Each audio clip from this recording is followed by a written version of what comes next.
and get to it. All right, so we'll begin. Good evening once again. I'll start with a brief background. The sow is the lifeblood of any pig farming operation.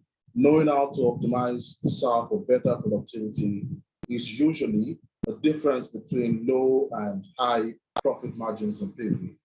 So joining us tonight on the pig production webinars is Tapiwa Evans Takawira, who is the co-founder and technical advisor at Swine Production Consultant, Zimbabwe.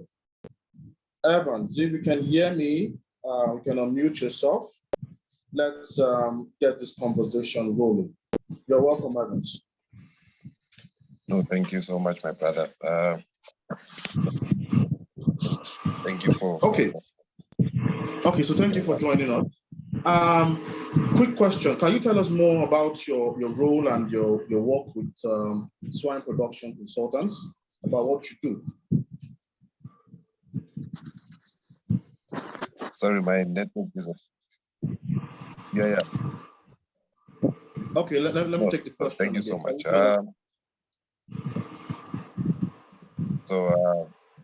I'm the co-founder of Swine Production Consultants. I'm the co-founder with my wife. We started this organization sometime last year after left work at the Pig Industry Board of Zimbabwe. I also happen to have worked at one of, actually I think it's the biggest pig producer in Zimbabwe, Triple Pigs, where I was also a junior manager there. So with Swine Production Consultants, we mainly assist farmers with technical advisory services from the initial stages at which the farmer wants to start a project. We do consultation meetings, we do proposal, project sightings, we project implementation, and then the project assessments where we're...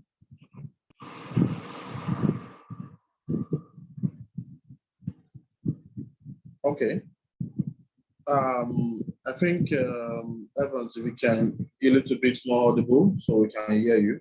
We have very important questions that I've been able to curate on the subject of sow productivity and how we can optimize breeding sows for pig farmers. Very quickly, I'll go quickly to the first area that we'll be discussing, which is the area of breed selection. So we have a lot of farmers asking, what kind of breed should I start with going into pig farming?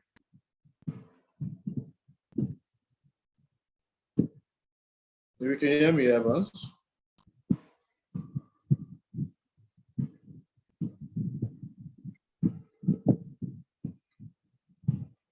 I think Evans is having some network issues.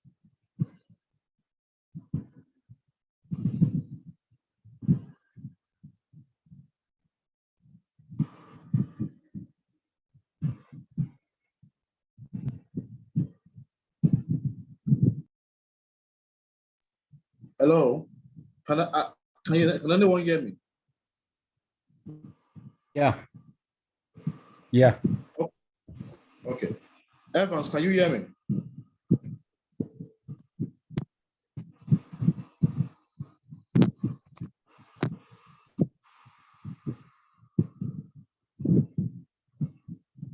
Okay.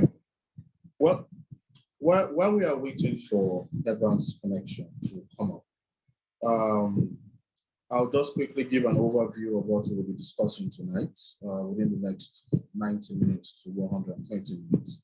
What we'll be discussing principally are issues that surround the breeding or selection and breeding of gilts and sows in the pig farm. So we'll talk about breed selection, the kind of animals that you should use for your pig farm. We'll talk about the F1 and why it is important in pig production, in pig meat production.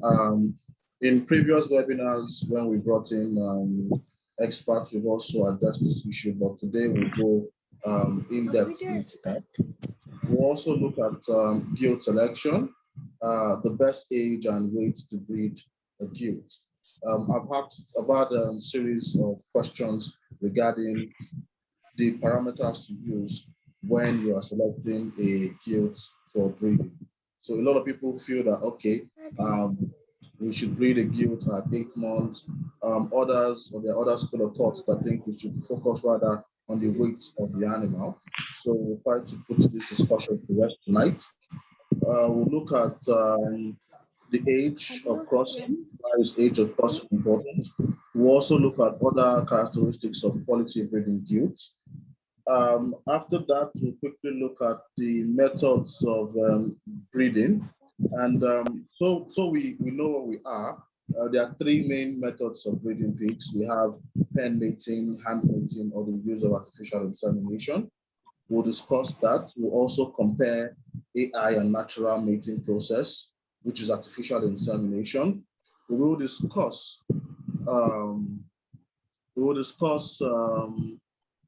how to improve sow productivity, how to synchronize estrus, naturally or through the use of hormones. We will discuss feeding breeding sows, and we'll discuss the effect of serving. You won't understand anything they are saying here. This is for adult meeting. Do you know anything about poultry breeding? The effect of serving. Please leave. All right, please. So I'd like us to mute our audio as we'll begin the discussion shortly. Let's mute our audio so we can actually get. So Evans is temporarily unable to join us, so I'll be leading the discussion tonight. And the very first area of discussion I'll be leading is the issue of breed selection. What is the best breed of pigs to use for the sow or gilt? In the introduction, I said that the sow is the lifeblood. The gilt is the lifeblood of any pig production system. If you know how to optimize your gilt or optimize the performance of the sow, it is usually the difference between low profit margins and high profit margins. That is usually the difference. And so the real question, and a lot of people have asked, is what kind of animal should I use to breed pigs? So essentially, this question, of course, takes us through a lot of other deeper business questions in terms of what kind of pig farming operations do you want to run. So it is important for you to, first of all, assess and have a program and say, okay, this is exactly what I want to run as a pig farm. Do I want to be a breeder? Do I want to breed pigs for other farmers to take off me? Or do I actually want to go into full-blown commercial pig meat production? So this question usually takes us back to the kind of pig farming operation you want to go to. Because if you want to breed pigs, it is usually important for you to get tested, proven, purebred animals from a reliable source. So if you want to be a breeder of pigs, you likely want to breed some of the most popular pig breeds, which includes the large white, the Landrace, the Duroc, or the Hampshire. So that is basically what you actually want to look at if you want to go into breeding operations. But if you want to go into commercial pig meat production systems, then you would actually want to consider the use of crosses. And this crosses, of course, has to be crosses of purebred animals. All right, so Evans is back, and I would like Evans is back. We'll just wait for him to join with his audio. So once it's set, we'll continue our discussion. But briefly, what we are saying in essence is, if you are going into commercial pig meat production, the best breed you should actually use is the large white and the Landra's cross. It has been emphasized in different literature and forums and rest. Why do we talk about the F1? The F1 principally is a cross between the large white and your Landra's. So why do we talk about it? There are certain features of the large white and certain features of the Landra's that is important when we want to go into commercial breed. All right. Okay, so Evans is back. And Mr. Evans, can you hear me? Yes, loud and Evans, clear. can you hear me now? Yes, sorry, I had a bad network connection. All right, but are you on now? Is your network okay now? Yes, it looks better, thanks. All right. So before you left us, we were going into the areas of our discussion tonight, and we were looking at breed selection. And from my own perspective, I've been trying to share some insight into the kind of animals that pig farmers should consider for breeding, especially on the sow or the gilt line or the maternal line. So I'll put that question to you now. What is an F1? What is an F1 and why is it so important? Why is it so important in pig meat production? Oh, okay, thank you. In F1, we are now looking at making an animal will give us animal traits.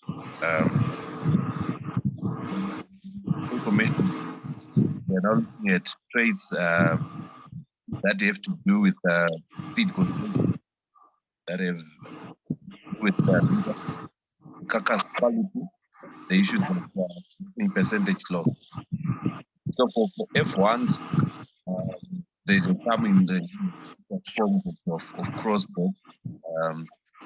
Like you were alluding to earlier, to say the common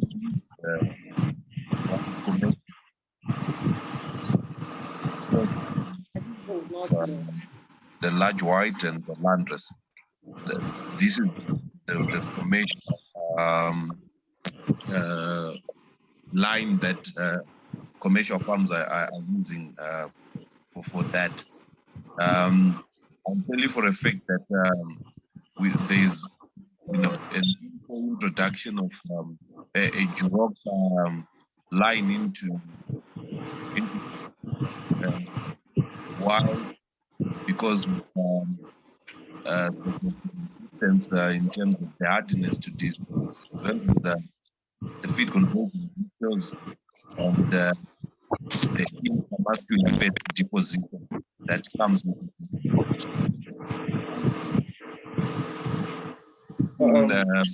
the paternal lines from the Jurok boar as well. It will make these one so that we improve our genetics in terms of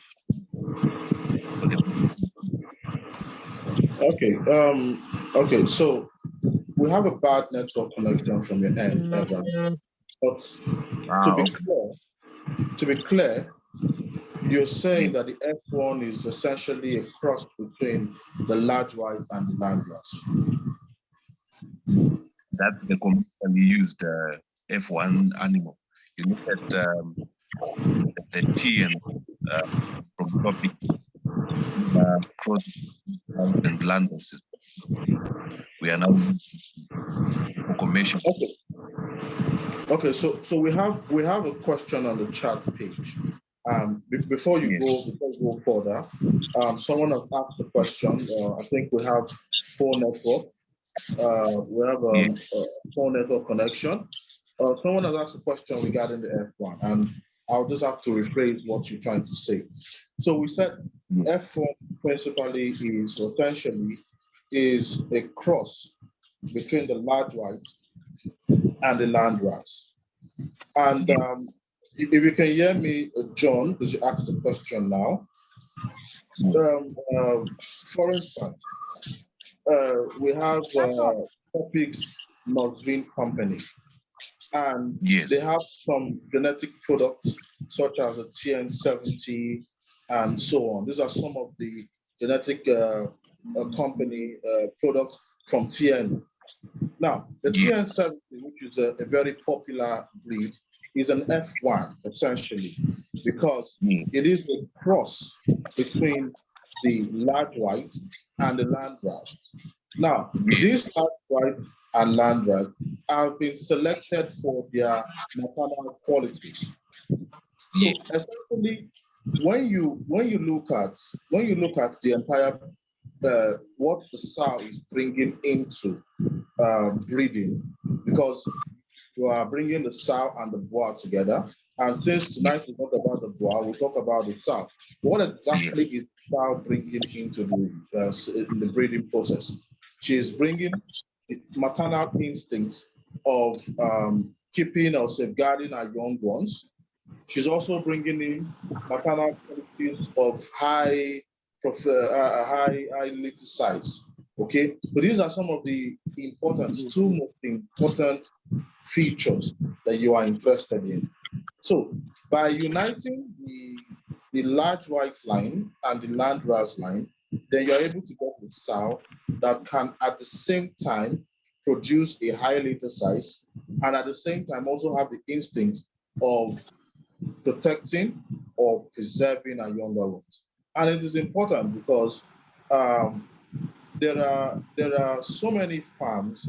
There are so many farms where the sow, the farmer suffers a lot of loss as a result of things like maybe savaging, where the sow savages the piglets or crushing, or let's say poor lactating capacity and things like this. So these are, or even low litter size. So these are undesirable traits for the sow line. So when we say you select a large white and a land ras, we're talking about uniting some of these traits, as I have just listed them out, into one, which is we call the F1, which of course is the first filial generation. Now, what we are doing when we call an F1 is we are selecting animals of proven genetics, which is important because before you can even call a sow an F1, it has to be something of pure bred genetics. I hope I'm audible enough because I've received some complaints that you can't really hear me. You can unmute your mic. If you can hear me, please indicate. Yes, we can hear you. I can hear Mr. Victor. Yes, we can hear you. All right. So before we talk about us being sure that we have an F1, it has to be an animal of proven genetics.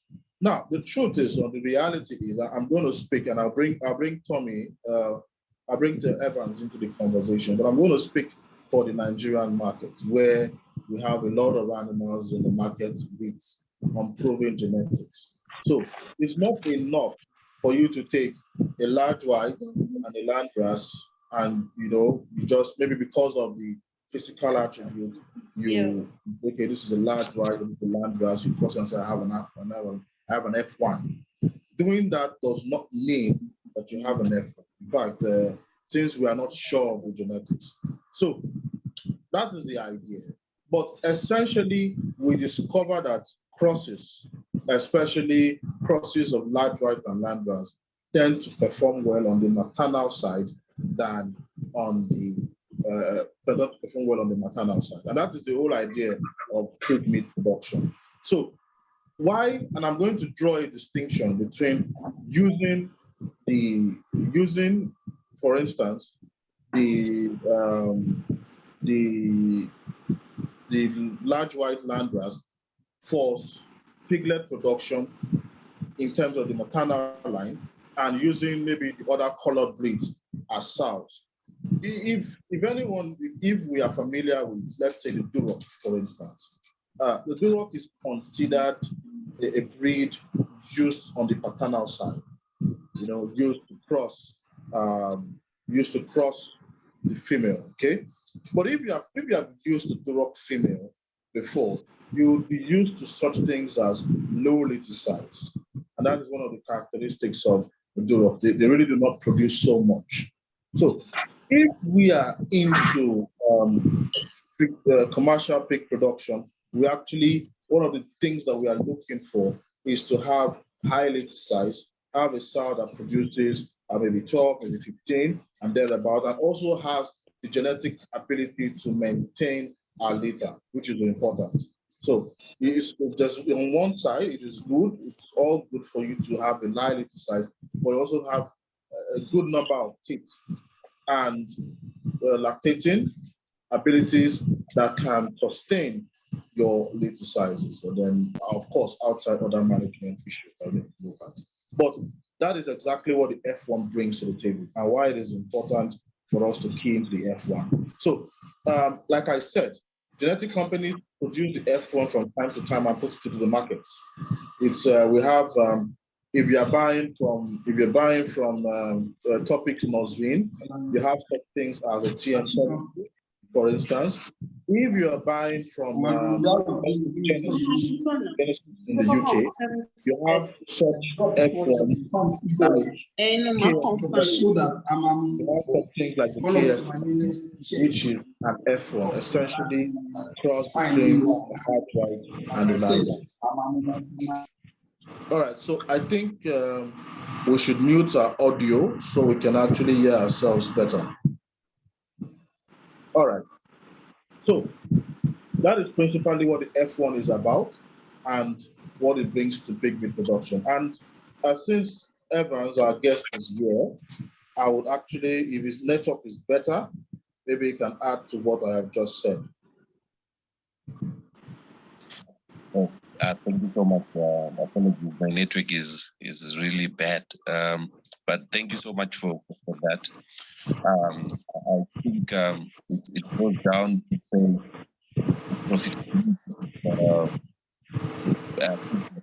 business is heavily dependent on these factors that you mentioned: the litter size, and the ability of the sow to witness many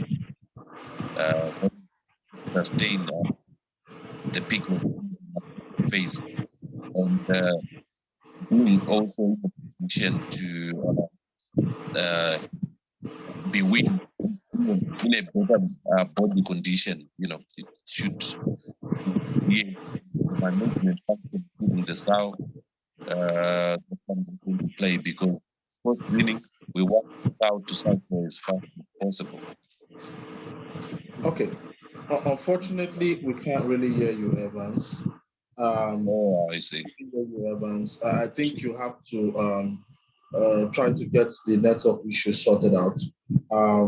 So we'll quickly advance through our discussions tonight. It was our expectation that we could actually learn from Tapiwa Evans Takawira, but since he's having network connections, I guess that leaves myself, to try to go through item list for tonight.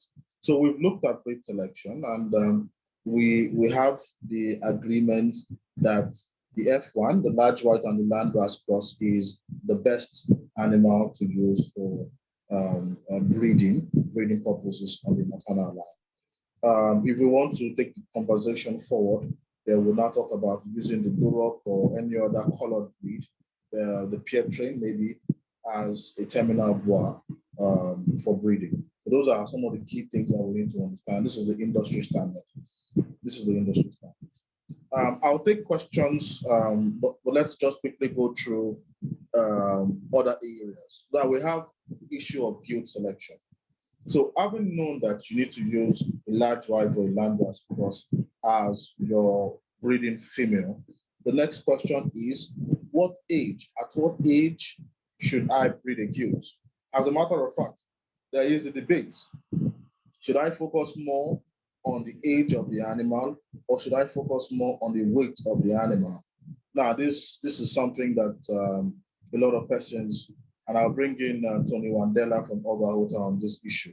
But there's something I discovered. So we have a lot of farmers who have maybe underweight animals, animals that are not really doing well, regardless of their age. A lot of farmers, especially in our local environment, they might have animals of 8 months weighing maybe 60 kilo.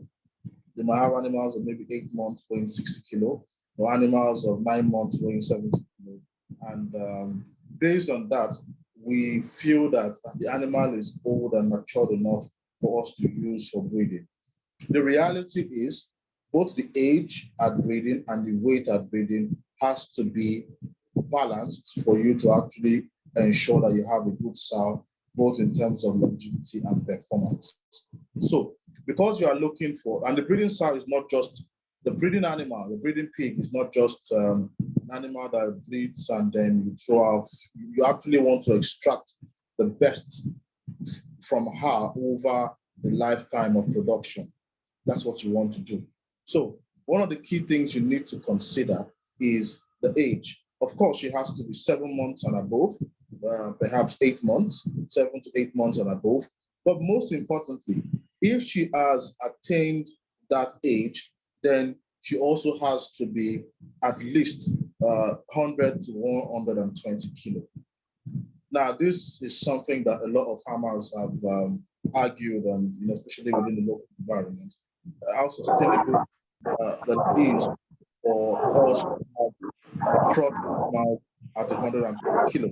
But you need to remember that this animal, what you are targeting, that has I can give you a high price and also has the ability to cook. These are the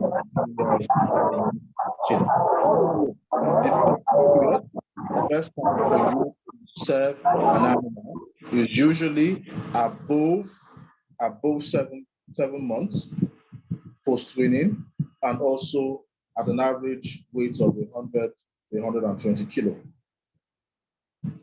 All right. So that's the question to that. The best age or weight for you to breed your animals. It is important.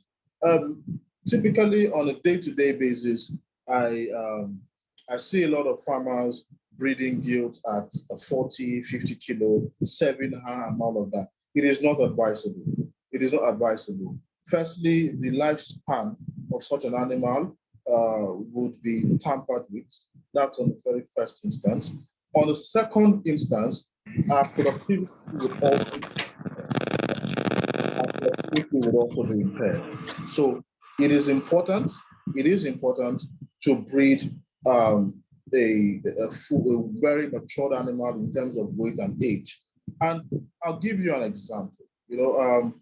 In a farm we supervise, we have problems with underweight animals. Some of the animals are crossed at 65, 75 kilo. And then we also have other animals that were crossed at 100, 120 kilo. Now, if you put together the performance of those that were crossed at 100 and 120 kilo, they perform better, very well, than sows that were crossed or gilt that were crossed too early. And of course, most of those gilts that were crossed too early was some kind of error in management. So going forward, the industry standard is to serve animals that are of 7 months and above and have this weight that we talked about. So these two things have to go, they have to match. So I'll quickly bring in Tony. Tony, do you have any reaction to what I've just said in terms of the best age and weight to breed your animals? Yeah, thank you, Victor, for bringing this up, because the problem is in Africa, for example, in Kenya, for farmers to attain even 60 kilograms of live weight is very hard. So most people are hitting below the waist. They are not below the belt because they cannot get to that weight because feeding genetics is off. So your claims are right because the right age and the right weight is very important when it comes to breeding a pig. But when a farmer, most farmers cannot cannot practice this because they cannot, as I've said before, they cannot reach that target weight. I see in Kenya, like when a farmers hit 80 kilograms, it's all they have. So I don't know if in Nigeria this is the case too. I don't know if many farmers, or let's say 50% of the pig farmers, can achieve the weight of 100 kgs. Is it possible there? Does it happen there?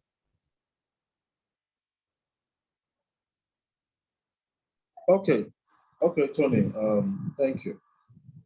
All right, so we quickly move away from the age and the weight at which it is advised for you to breed a gilt or gilt. And then we quickly move on to the issue of methods of breeding gilt and sows.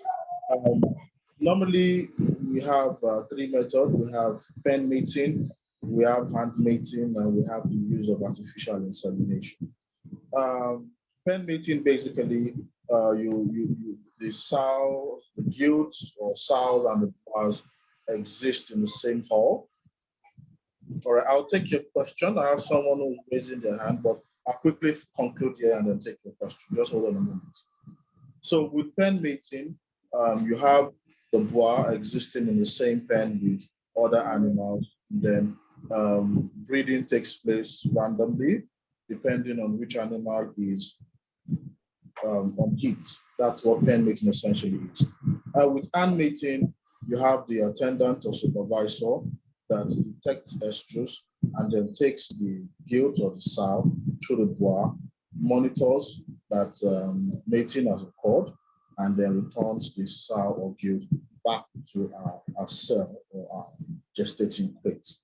And then we also have the use of artificial insemination, which is the use of sow semen, extended sow semen, that is well preserved and stored to mate or to put it inside the vulva of the female when she's on heat, of course. So those are basically the three methods.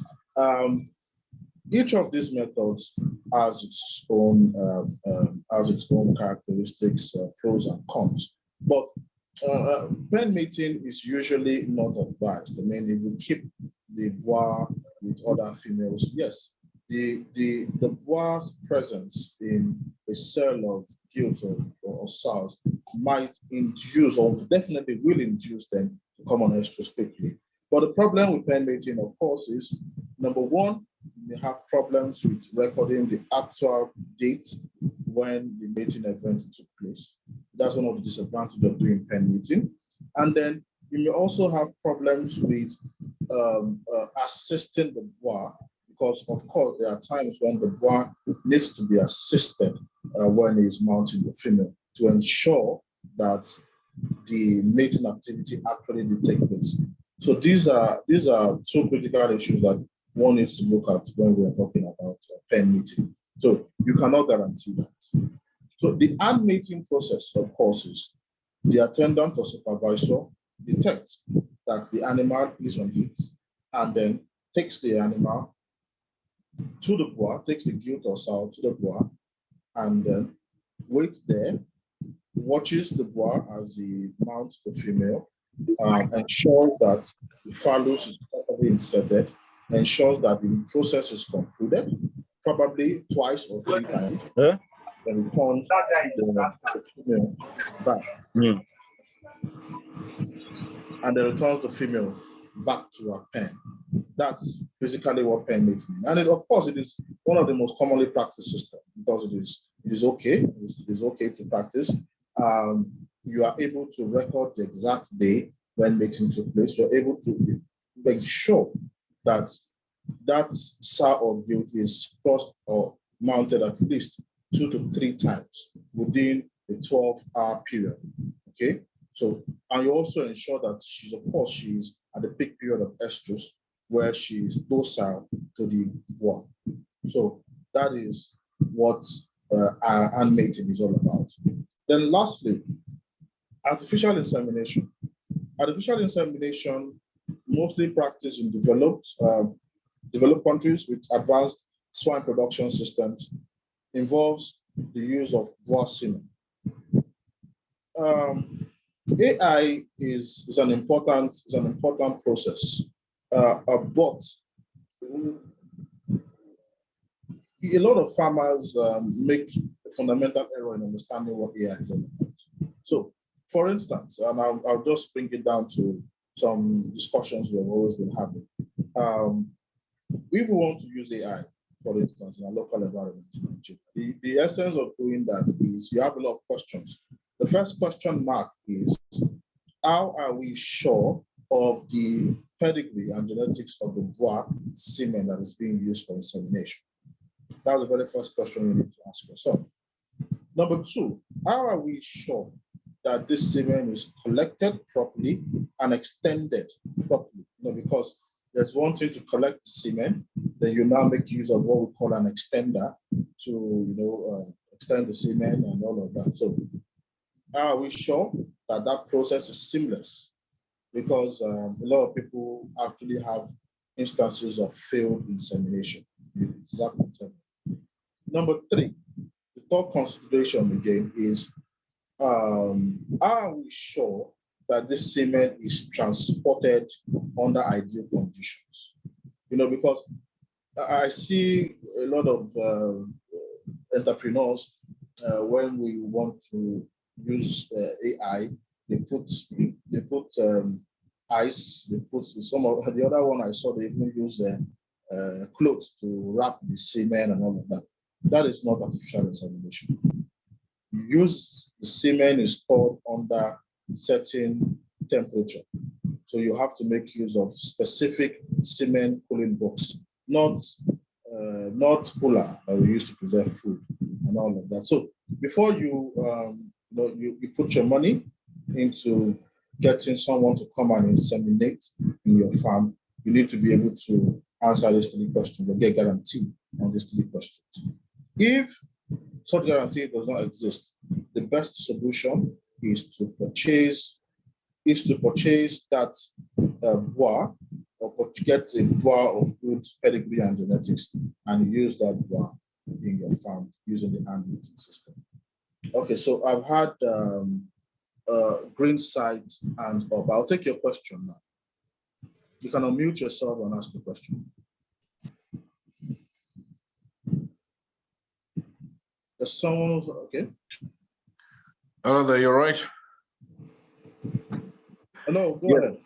Yeah, good. Yeah, I just wanted to answer to my brother from Tanzania, because he said something about farmers not being able to reach 100 kgs in his country. Is that what you said? Tony, I think this question is from Tony. Tony, can you unmute yourself? No, I didn't say farmers cannot. I said farmers cannot. Most farmers cannot achieve that. Yeah. Especially in the rural areas. Yeah, it's about I'll say only 43% can do that in Kenya, because pig farming in Kenya, it's so much. It's seen as something as a side hustle. So it's very hard for people because dieting, feeding, and breeds are off. So we're trying to rectify that, but I think only 43%, roughly, it's below 50% can achieve. Yeah, not all of them. Yeah, that's what I was trying to say.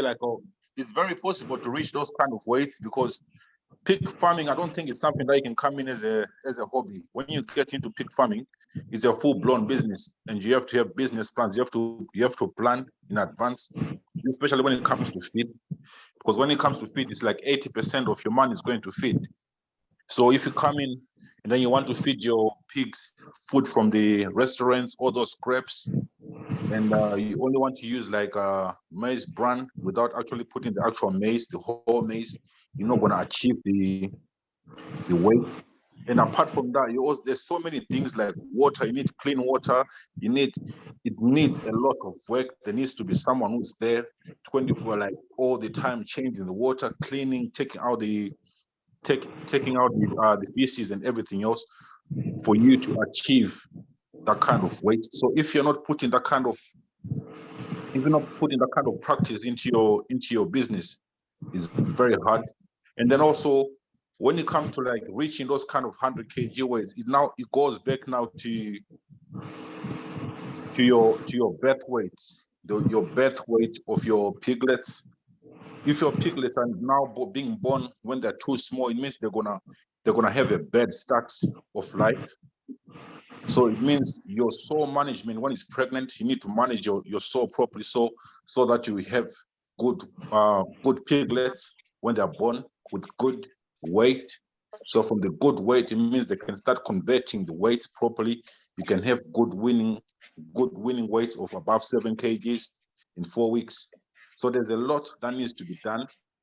I think pig farming is one of those things that people come in thinking they can just go and take what's it called, food from restaurants, those unwanted vegetables from the market, and just feed their pigs and you reap something. But it's not like that. When it comes to the AI, I've tried to use AI myself. I've tried it, and I don't think it's something that I'm going to use again. I put everything in place, but it's a hit and miss. For some people it works. I'm not saying it won't work. For some people it actually works.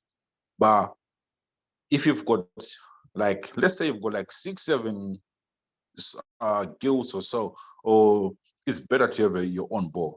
But if you want to change your genetics in your farm, it's better to have your own boar, on your farm. But if you can't afford it, you can try the AI route. But at the same time, it's a hit and miss, because you do it, it might not work. And then now you have to go and buy more semen. You have to transport it again, go through the process again. That means it's more time. And as well, it's the timing. You need to time your hit when you're doing that as well. You need to time it very well, because if you miss it, the chances again are very bad. And like what my brother here was saying, transportation as well. There's so much that goes in when you want to go into the AI route. Hygiene, like there's so much that can be said. I don't know, man. My brother, I'm gonna come off now and then you can continue with your thing. My name is Shadrach. I'm Greenside. I'm a pig farmer from Zimbabwe, like I said. Thank you, Greenside. Thank you. You've raised some very important issues. I think nutrition is always a problem. A lot of farmers, a lot of people, investors go into pig farming with the wrong assumption that pigs can eat anything, which is correct to an extent. But if we approach this as a business, then we want to be intentional with the kind of feeding we want to adapt, and also the kind of KPIs, targets that we are looking for. I think the problem really is if you are not setting a good target and an economically sustainable target for your pigs or for your business, then you run into a lot of problems, because that will tell you that, look, you want to have 80 to 90 kilos within 6 months or 100 kilos within 7 months. It is possible, but then you have to start looking at the kind of feeding, the kind of genetics, and the kind of management. So that is important. Also, you raised the issue of AI, and I think AI is good, but do we have the infrastructures to use artificial insemination? Because when you go to Europe, you find we have companies that specialize, Vostos, that specialize in semen collection, preservation, storage, and transportation. If you do not have this kind of setup, I think the safest thing for you to do is get a boar and use it to make your animals in your farm. But if you must use AI, then you must answer those questions, or you must ask those questions to your supplier and get guarantees on that. And you know, AI is also important. Sometimes you might need to reinvigorate your farm, introduce quality breeds, or introduce something else into your farm, and AI is an option for that. Also, it also helps in disease management for farmers that stay in cluster farms where they exchange bloods from time to time. AI is one strategy that can actually help you to prevent diseases. But these are the things. And I think the underlying issue, there was a question on the chat group, and someone asked, if my animal obtains 100 kilo in 5 months, can I start breeding at 5 months if the target weight is achieved? No, you should not breed at 5 months. We said the weight has to be okay and the age has to be okay. I think 7 months and above is realistic in terms of the age and maturity of the youth. And then the weight also, you can actually get that weight. So those two things have to correlate. I have Evans back on the line, but I really don't know the state of his network. Hello, Evans. Hi, thanks. Can you hear me now? Yes, I can hear you now. Perfect. Yeah, I was following the issue of artificial insemination, and yeah, I think we are trying with strategies to help farmers in access semen, as well as the issue storage. What I think is the biggest issue here is the transport process. You know, to the cold chain, then you lose the viability. But I feel that we really try because that's the cheapest way, the cheapest way you can introduce top genetics at your farm.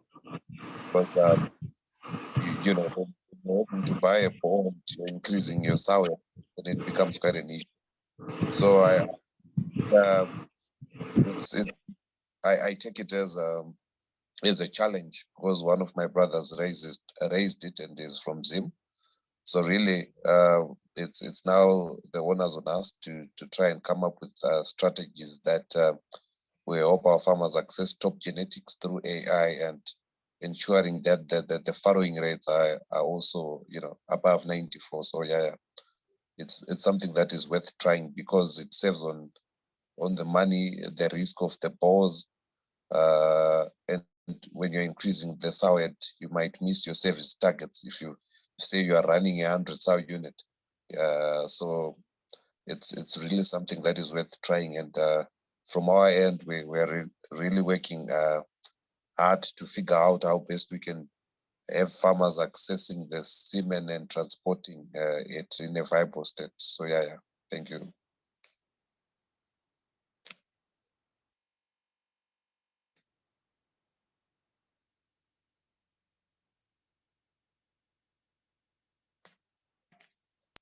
There's one area I want to take this conversation to, and that is having a planned sow production system.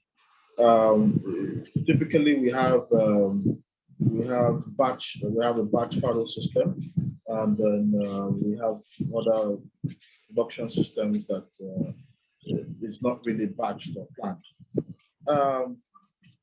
Batch farrowing, of course, is something that is a detailed topic on its own, and I hope that we'll be able to talk about batch farrowing in another conversation. But to shed an insight to what we're talking about, batch farrowing essentially is like putting sows together, batching sows together into a particular group, so that they can come on heat, and be served at the same time.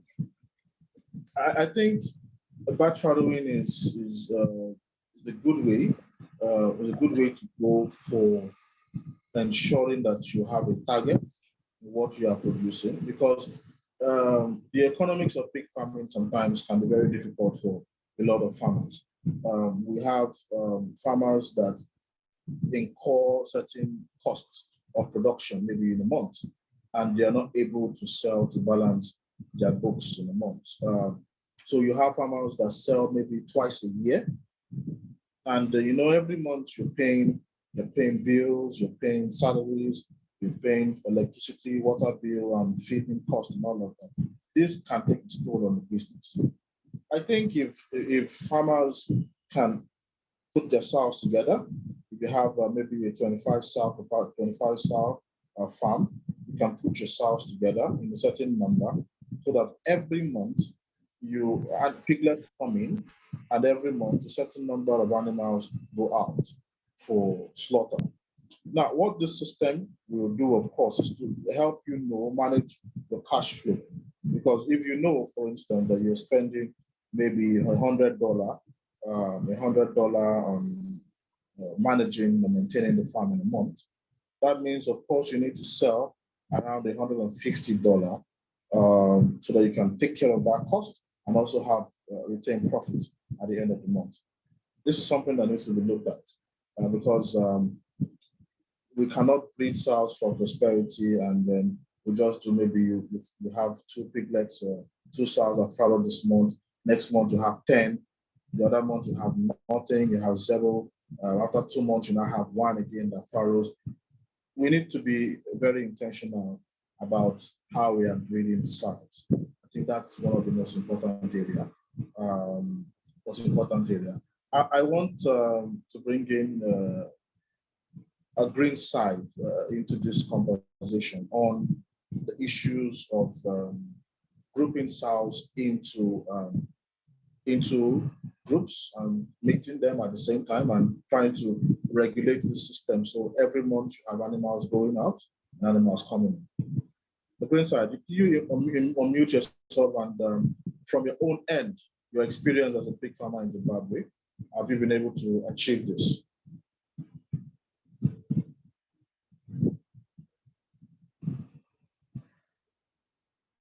Okay.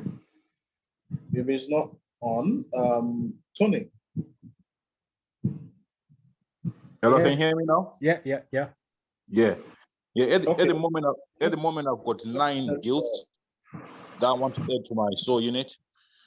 So I'm grouping them in 3s. So what I'm doing is this week I've already said these 3 guilds. So I'll give them 2 weeks break, and then I'll group again another 3, because then I'll do 3, 3, 3. So that's 9 guilds.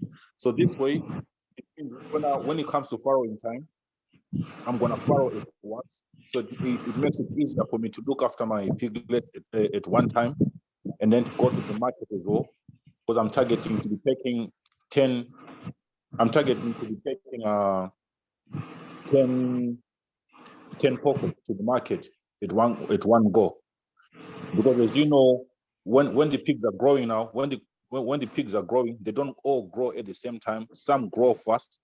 So the ones that are fast growing in the first batch will go to the market first, and then the ones that are slow growing, they'll end up going to the market with the second batch from the ones that are growing fast in the second batch. Does it make sense? Okay. Oh yeah. Does it make sense? So because when pigs are growing, they grow in like when they're growing, if 1 liter is growing, you probably have like 3 different groups of pigs: the fast growing, the medium ones, and the slow growing ones. The one that we call the runs. So those ones will go to the market last. So the fast growing will go to the market first. So I try to push them very fast so that by 19 weeks, I'm taking them to the market. From 16 weeks to 19 weeks, I'm taking them to the market. I'm hitting my weights. And that's how I'm trying to do it. It's always good to have your pigs in groups because it makes them easier to keep. And vaccination, it's easier to vaccinate them as well because it's just one time and then you just vaccinate a lot of pigs at the same time. Even if you want to choose your breeding stock from those pigs, it means you'll be administering all your farrow shows at the same time, and you can plan when to take your pigs to the market and everything like that. All right, thank you. Tony, you were saying something. You were about to comment on this issue. What issue? What issue exactly? Yeah, the issue of batching pigs in groups so that you can cross them at the same time, and then having a system in place where you have a defined number of newborn piglets coming into the farm every month and a defined number of finishers leaving the farm every month. What are your thoughts on this? Okay, batching pig is very crucial if you want to really make money consistently, like without waiting for a certain lot of pigs to grow. For example, if you buy 2 sows and then they give back to maybe 10 piglets each, you have to wait for 6 months at least to get these sows, these pigs or piglets that have been born to the market after 6 months. So between that period, you will have no income, you will be coughing out money, you will be spending money on feeding them. So batching helps you to make it that, for example, every week or every month, you can take pigs to the market. And I think batching starts with proper record keeping, because if you are not present and you can't record these piglets were born at this stage or the sows were served at this stage, you can never know how to start proper spacing of the batches, and then sync synchronizing the batches so that, for example, every week you take, like, for example, 10 pigs to the market, or every month you take like 20 pigs to the market. So I think record keeping is important. And then the size based of the batches, the sizes, you should have the size that you can manage, because pigs can get out of hand at any time. If you have a lot of sows and they're giving back, they are giving back every now and then. You have to expand on an infrastructure, manure management, biosecurity, human capital, labor. Everything should tally, because if you start producing so many piglets that you cannot feed them or you cannot manage them properly, or they become congested in the house, you see it becomes a problem. So I think batching is very great, but those factors should be put in place. Thank you. All right, thank you. So we've looked at this issue. I think batching is the right way to go for pig farmers. The way I look at it, if you ask a pig farmer, what is the size of your farm? We're always talking about, if you're talking about size of farm in terms of head size. And you hear someone say, I have 700 pigs or I have 800 pigs. I don't think that's the right perspective. What you should be looking at is the number of breeding sows in the farm. So if you say you have a 25 sow units farm, that should be giving you around, let's at an average of 10 piglets per sow. That should be maybe 500 piglets every month or every year. If they farrow twice a year, you should be having 500 piglets every year. So from there, we can sit down and then evaluate your facility requirements, your feeding requirements, and a whole lot of economic resources that we need to maintain this facility. So batching sows is one of the tested and trusted ways of managing a pig farm. You don't want your farm, based on your financial capacity and the amount of investment you're putting in, you do not want your farm to go out of your economic means. Okay, so you want to keep it in a way that you can effectively manage. So that is one of the advantages of doing that. So for farmers who want to go into batch farrowing, like I said, batch farrowing is an extensive area of discussion that we are not ready to go into in depth tonight. Maybe we'll schedule another conversation with another expert to properly interrogate the issues of batch farrowing. But The idea of back farrowing is hinged on synchronization. That is the key idea of back farrowing, because you may ask yourself, how are you going to have 10 cells coming on heat within a 24, 48-hour period, and for you to be able to achieve crossing them?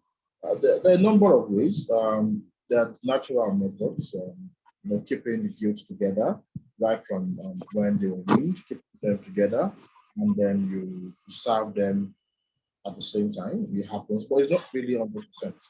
The best way is to use hormones, use the use of hormones to induce teeth. Okay, so there are a number of products out there in the market. Depending on your capacity, you can use hormones. There are the hormones injection, and we also have the ones that we introduce in feed that within a period of 24, 48 hours, you get your result. The animals come and eat. So that is that on synchronization of heat estrus. But one of the things I like to say, because a lot of farmers, maybe the animal farrows finishes lactating period, and the animal now finds it difficult to come on heat. One of the major reasons when that places a sow delaying to return back to estrus usually might be poor body condition. So, of course, we know that during lactating period, the sow burns a lot of her body reserves to produce milk to sustain her litter. So she might leave the farrow house looking all lean and worn out, especially if you have not implemented a good nutrition system for her during this period. And then as a result of that, she goes into longer non-productive days. We usually call it NPD. So typically you want your sow to farrow 2.1 times in a year within a 12-month period. But for some farms, they have 1.5. The animal farrows and then take maybe 1 month or 2 months to return to heat. And then farmers start asking questions. My sow has not returned to heat. What injection can I give them? That is not the question we're talking about now. Is not the issue of injection. Okay, talking about the issue of good nutrition, maintaining good nutrition for the sow during this period. So that is the key thing.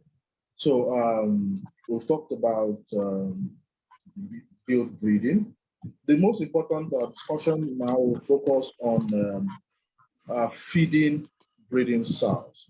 Feeding breeding sows. And we have a lot of issues with Tapiwa. I want to bring him in, if his network is okay, to talk about this issue of effective nutrition for breeding sows, because practically we cannot feed sows that we are breeding in the same way as we are feeding our finishers or piglets in the farm.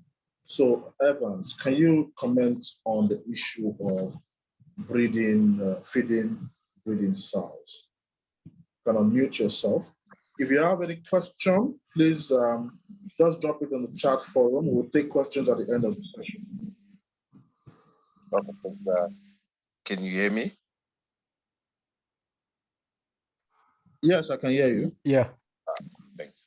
Yeah. I think the issue of feeding these breeding sows is of paramount importance in relation to one key result area that you have mentioned before, which is the wean to service days. So what then do you see? The way we feed a lactating sow should be compensatory, such that we feed here for the piglets to produce enough milk for the piglets, as well as feeding hair to maintain a body condition score, or that is not below 3. What then do you see? We are now going on a lactate diet, which has got a higher CP than your boar sow meal, which we also call the dry sow meal. And we are now adding an average of 450 to 500 grams of that lactate post-farrowing to try we were adding 450 to 500 grams for each piglet that is born alive, to be more precise. We are trying to compensate the effect of the litter on a body condition, so that she eats her own ration, and we then top up the feed so that she doesn't lose too much body condition. And I did some research when I was still working at one of these companies. One important thing that I noticed there is a sow that loses over 4 millimeter back fat thickness post weaning. You're likely to go on reduce the litter size in the next parity, and you know for a fact that second parity dips are quite common with a lot of farmers and even some top companies that are pig farms. The biggest issue being also centered around the failure to fully provide the nutritional needs or the dietary requirements for a lactating sow. So, you get farmers trying to save or cut corners there in a bid to cut production costs by trying to compromise sow feeding during the lactation phase. And it's either you are not going to get enough milk for the piglets, or the body condition score of that sow she's going to win when she's actually thin. You can clearly see the vertebral column. You can read the ribs in terms of the rib cage. That's now a sign that your feeding has been compromised. And the other interesting thing that I also want to mention there is post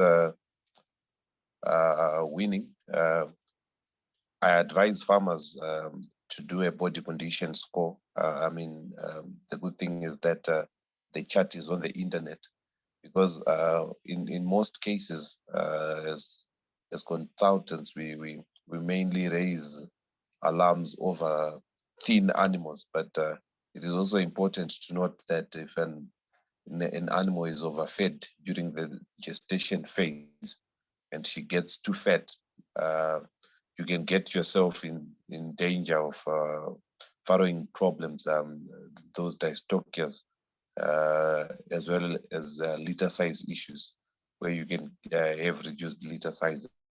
So it's the take home for me on sow feeding is during the gestation phase, we should get on a boar sow meal, which is a maintenance diet, but our feeding should be, the boar sow is around 14.5% CP. The whole idea there is to try and maintain the body condition score of that sow, so that she's not too thin or she's not too fat. So if you can have a body condition score chart on your farm, especially in the dry sow, that would be perfect. If you can get a P2 tester, or that back fat thickness tester, it's very, very crucial that just before you win your sows, you want to know how much they've lost during the farrowing.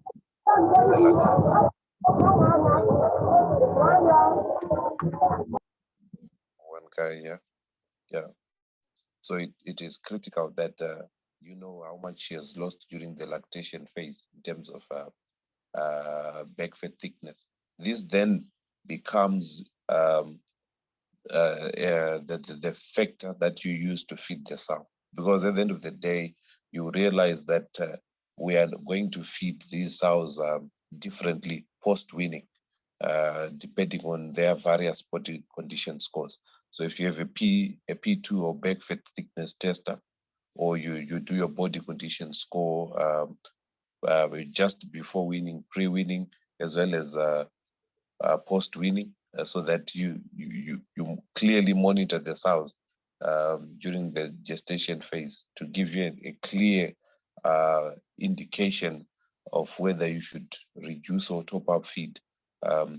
I think it will go a long way in helping you maintain a perfect body condition score for a sow, and you get the best out of it in terms of the litter sizes in the next parities to come. It is also important to note that if we fail to feed our sows adequately, we might lose them along the way. The average is to say, okay, fine, a sow should give you piglets twice a year, and then it's around productive for about 4 to 4.5 years. But then if we don't feed these sows adequately, you're likely to win a thin sow, as an example. You then don't worry about the body condition scores and everything. You go on, you survey, you don't make amends. What then do you see? The next farrowing phase, or the next parity phase, she's also going to lactate, and your body condition score might continuously deteriorate, and you lose that sow. So body condition scoring is quite important. The other key issue in terms of sow feeding is post 90 days. That's when we are getting the rapid growth of these fetuses. So I always tell farmers that it is very, very crucial that you can top up feed for the sows during the last trimester, post 90 days. You are taking advantage of fetal growth, rapid fetal growth, and you are in the process maximizing on birth weight.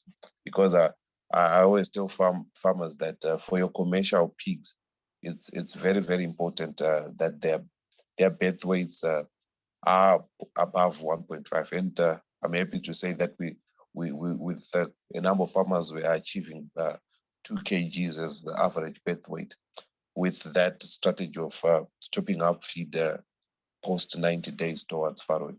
So these are some of the strategies that we can play around the nutrition to try and maximize on some production parameters on the side of the sow. I think on nutrition, these are my nuggets that I'm sharing. Thank you.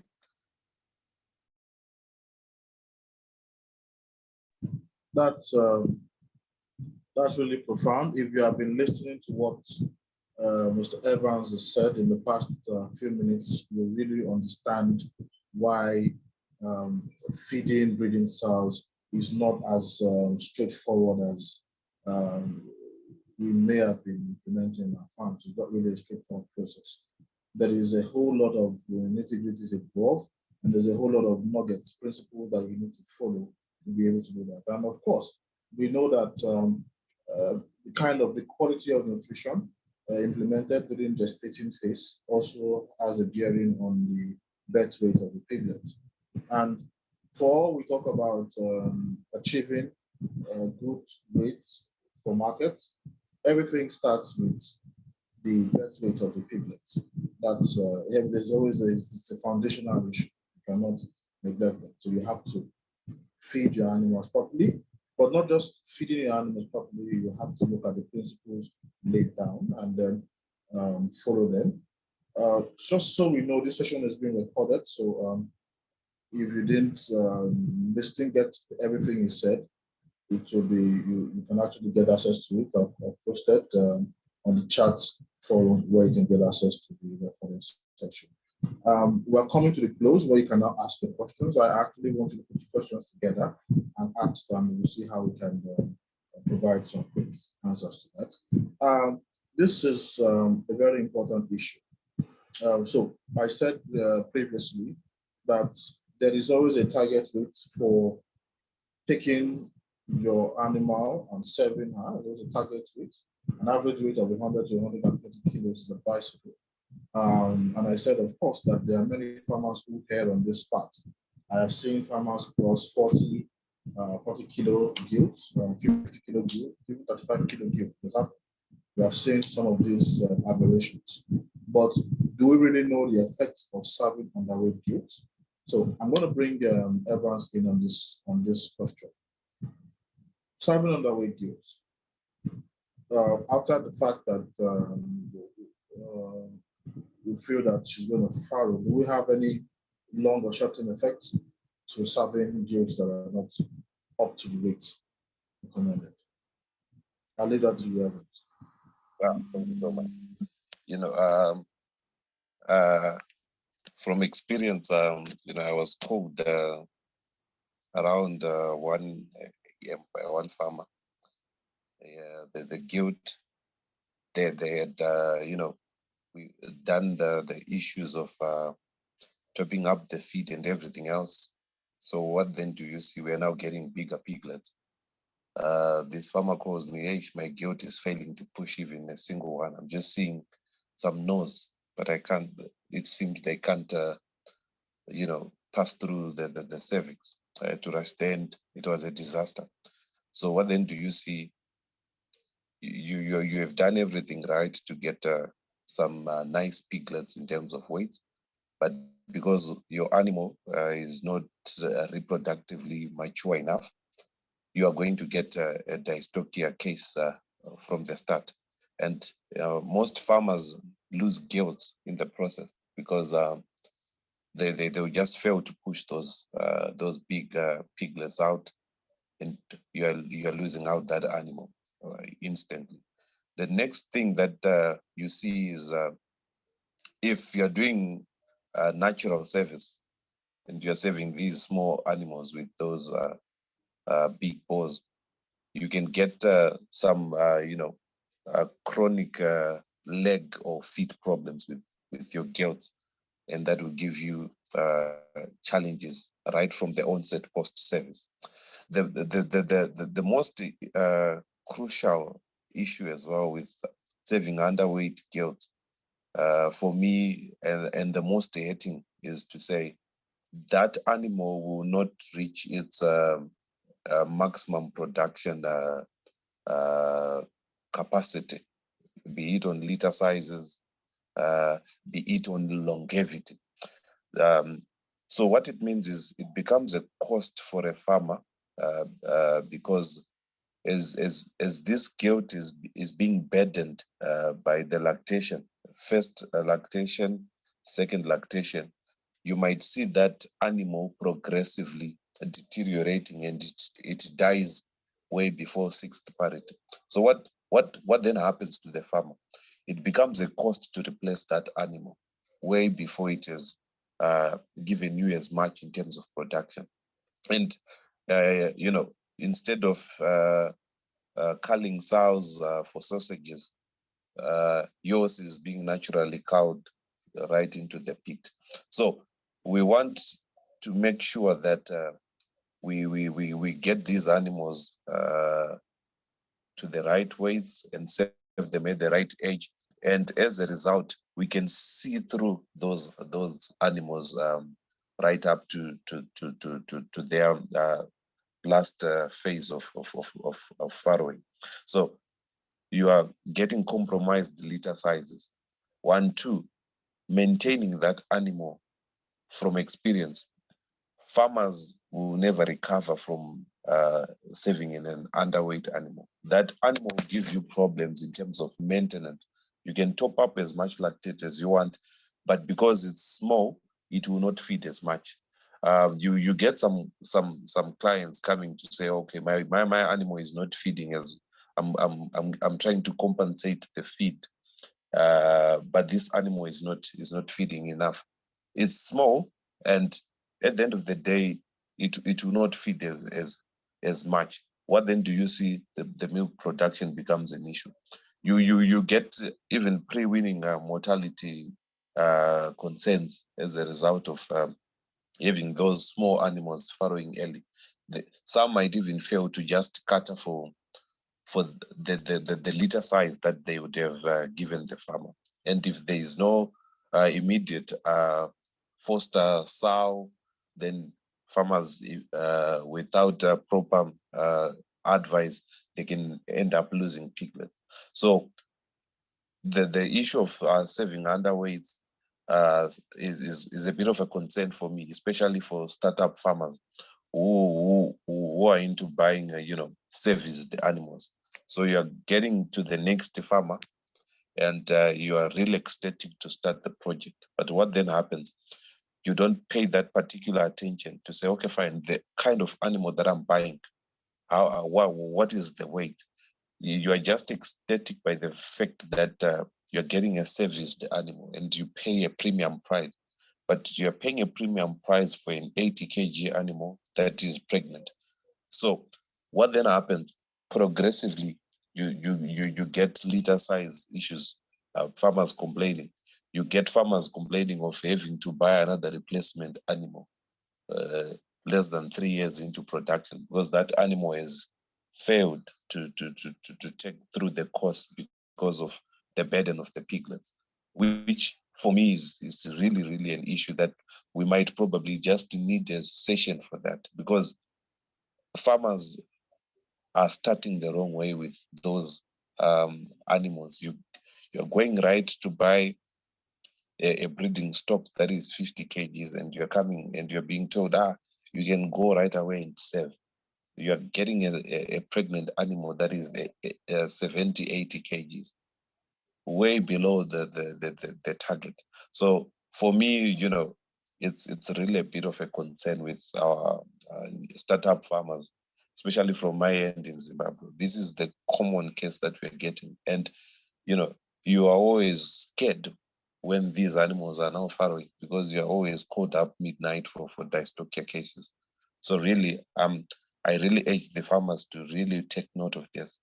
Before you buy a gilt, it's very, very important that these animals be scaled. Even for your own replacement gilts, if you're breeding your own replacement gilts, you have a production chart where you are scaling these animals in, after every, say, a month or so that you keep track of their weight. You would rather delay, but then get it right than, saving an animal because, say, you failed to meet your service target and you're saving it in underweight and you get these futuristic problems. I really beseech you, farmers, to try as hard as you can to be patient and get the weights at the perfect age, and you won't go wrong. But these animals around 31 weeks, 31 to 33 weeks, you see them hitting those weights, and you are getting those probably into the second or third hits, and you're maximizing on the number of those eggs that will be released at that given time. You maximize your litter sizes. Thank you for that. We appreciate the insight, Evans. It's important, just like what we have been saying. It's important for us to breed animals at the right age and at the right weight. So at this point, I want to take questions. Evans is open to taking questions. In case you're joining us now, Evans Takiwa is co-founder and technical advisor of Swine Production Consultants Zimbabwe. So he's bringing a wealth of experience into our discussions. And so we want to ask, want to take questions regarding issues we have discussed. If you have any question, you can just unmute yourself and ask, or you can send it on the chat page here. Okay, so we have a question here. Please, at what month is the gilt ready to be served? Evans, will you kindly take this question? Thank you. So what then do you see? We need to tally the issue of age and weight, because for some reason you might get to 7 months, which becomes the breeding age for those gilts, but then you have not yet met the required weight. What then happens? You would rather push those animals a bit to get the best weight and then service them. But anything from 7 months, you're good to go. You'd have managed to do your prior vaccinations, prior service vaccinations, bull exposures, and this guilt as well ovulating enough to get you as many eggs for fertilization as possible. Thank you.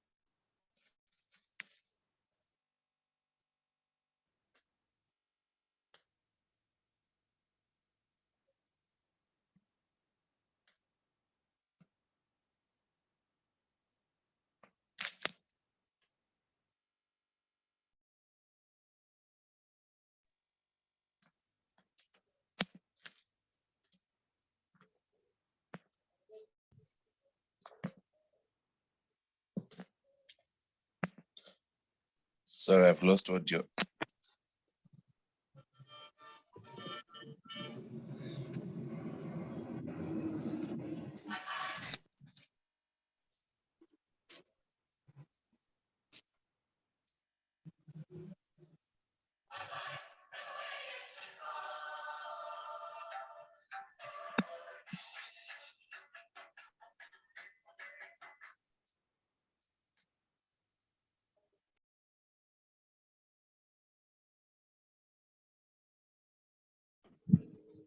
Okay, my mic is muted and I've been talking. Okay, so we have a question on Yes. the chat. Yes, we have a question on the chat. The question is, how much should we feel the guilt from 90 days or from, let's say, from weaning, okay, to when we want to serve the animal? From we have weaned a guilt. Yes, we've weaned. Okay, before answering that question, I'm going to seek clarification from you. Okay, Yes. you know, because when do we select? At what point should we select a breeding female? Is it at the point of weaning, or do we wait till they achieve a certain weight so we can observe certain features before we select our breeders? Okay, thanks.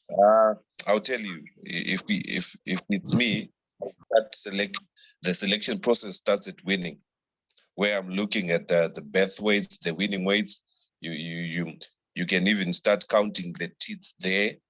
You are looking at your teats alignment, the teats numbers right at winning. What I would rather do is to avoid pressure. I will select more of those breeding animals.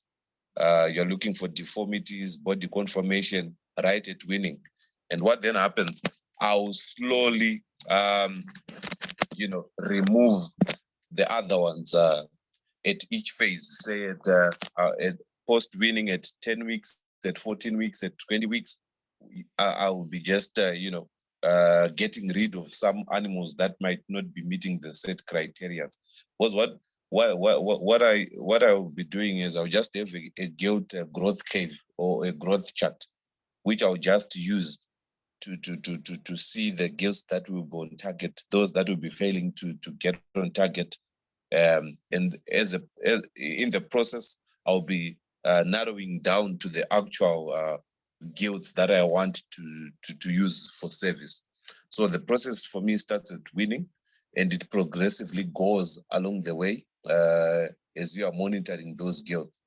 That's how I would answer that. Okay, so that is the first part of the question. I deliberately had to break this question down into two parts. That's the very first part of the question. The second part of the question now regards pertains to the quantity of feed.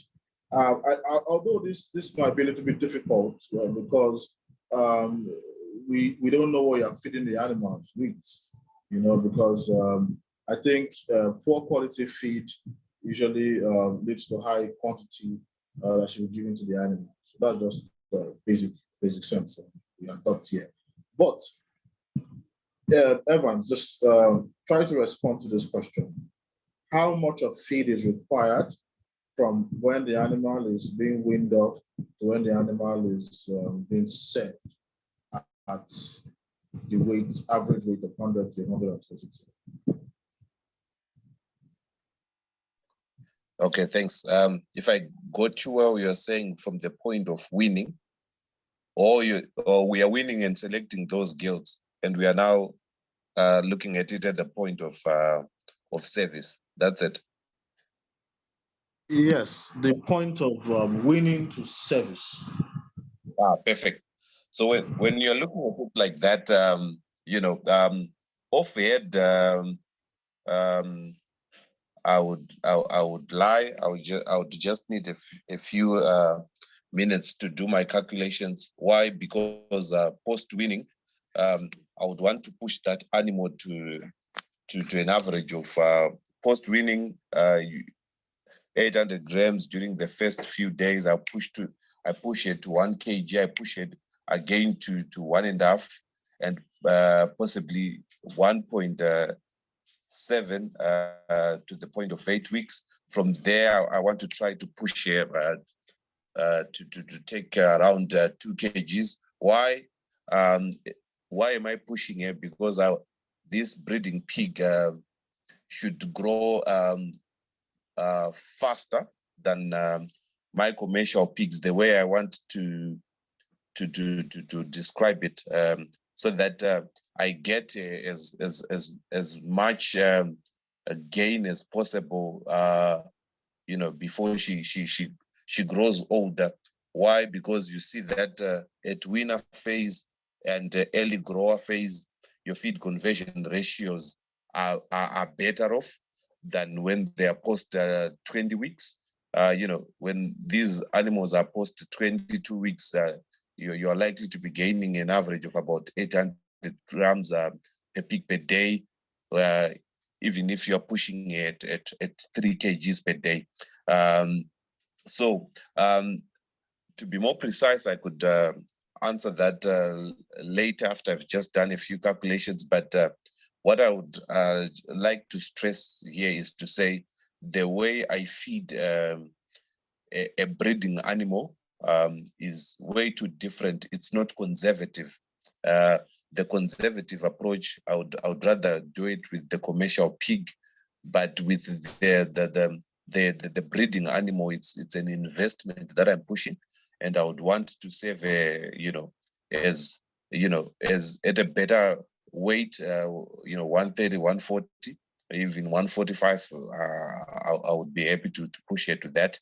So the rearing strategy that I will use for that animal in terms of feed, I will be pushing more above average of the commercial pigs, especially during the winner stage, during the grower stage, right up to about 16 to 18 weeks.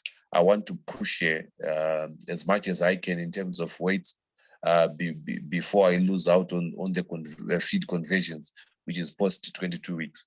That's how I would address that one. Thanks. Okay, so I think we've been able to address some of the issues we set out to do tonight. Although network has been a challenge, but we've tackled some of these issues. I wonder if we have questions, but if we do not have questions, we'll wrap up now. So if you have questions, you can actually drop it or you unmute yourself and ask questions. Okay.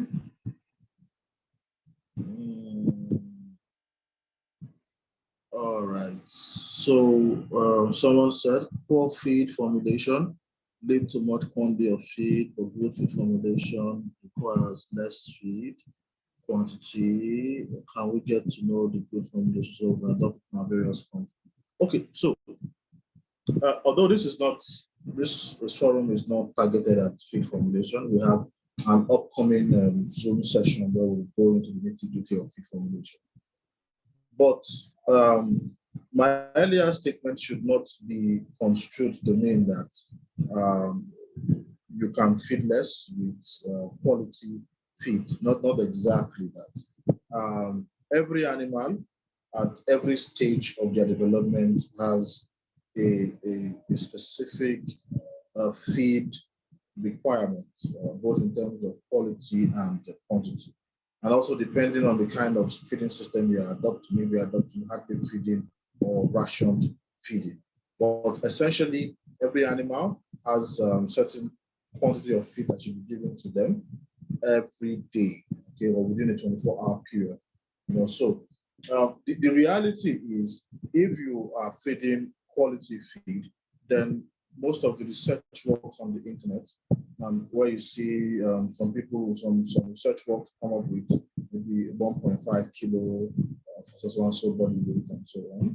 I don't have that information now, but those kind of analyses were done with complete feeding, feeding that has supplied the nutritional requirements of the animals. That kind of studies were done bearing that in mind. But you adopting a feeding system or a feed formula that is not really complete, then you may have to get a volume and fill up the animal. But we'll have a session for nutrition, because I reckon that it's a deep area for a lot of farmers. All right, so we have come to the end of tonight's session. If we have, this is the last time I'm calling for questions. If we have questions, we can unmute ourselves and ask questions, or we talk in the chat forum. Our guest, Tapiwa Evans, is the co-founder and technical advisor at Swine Production Consultant Zimbabwe. He is coming with a huge wealth of experience and research on pig farming, and his number is in the chat forum. If you have any further questions you want to ask him, he'll be open to answering your questions. And my number is also there on the chat forum. If you have any question you want to ask, you can ask.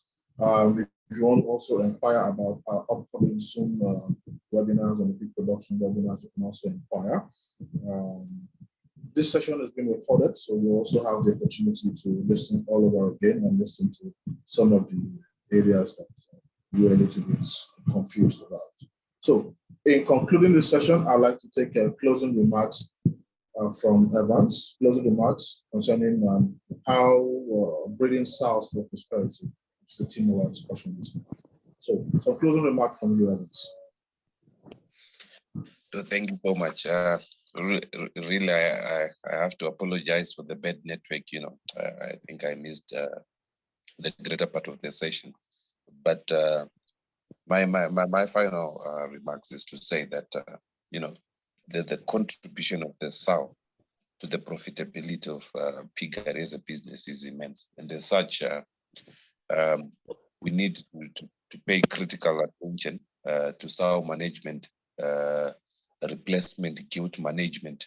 If we are not in a position to replace our own, to come up with a replacement plan, we should look at certain parameters that have been mentioned: the issue of body conformation, number of teeth, food conformation, and the likes, as well as the weight at service, as well as the age, to try and make sure that we don't compromise on more production. It is important that at any piggery farm, especially those who are having the breeding head, it's very critical to know that you are managing two critical facets at the farm. One, you are managing the breeding unit, which is giving you the piglets that you are actually looking at as your money when they grow and go off to the south. The breeding unit has got a specific management strategy that is different from the commercial unit, which is another unit that you are managing, which starts off from the birth right up to slaughter age when you are sending them to the market. So it's very, very critical that one, we manage the sow during the lactation phase so that our win to service does not exceed day 7. And by that, you are achieving a farrowing index that is profitable. You are in a position to have one sow selling an average of more than 20 pigs per year. How we measure sow productivity, in conclusion, we measure it in 2 forms. We measure it in the number of pigs that are sold per sow per year. 1, 2, the pork tonnage that is sold per sow per year. So it's very, very important that we manage the sow, the nutritional needs, the biosecurity, and everything that has been mentioned to make sure that we get the maximum output out of the sow. The one important feature as well to take home is the issue of the F1s. You don't compromise there. It's a definite win. And it's always important for you to know that we are there for you if you've got any production challenges. We are just a phone call away. We will make sure that Africa becomes one of the top pork producers in the few years to come. Thank you so much for hosting me. Thank you, Evans, for staying with us throughout today. Thank you. I'm excited to you have taken your time out of your busy schedule to join us today. Thank you so much. Thank you, Tony Wandela of Holga, Kenya. Thank you for being on this channel for tonight. Thank you. Thank you. I have to check again. We had very okay. It is not being okay. So thank you, everybody. My WhatsApp line is on the chat forum. WhatsApp line to get to Evans is on the chat page as well. You can always chat. This session is recorded, like I've always said. You can get access to it on the Big Farms TV YouTube channel, or you can simply send me a DM. I'll send you a link to the YouTube channel where you can actually watch the recorded session. Thank you, everybody, and have a wonderful evening. Bye.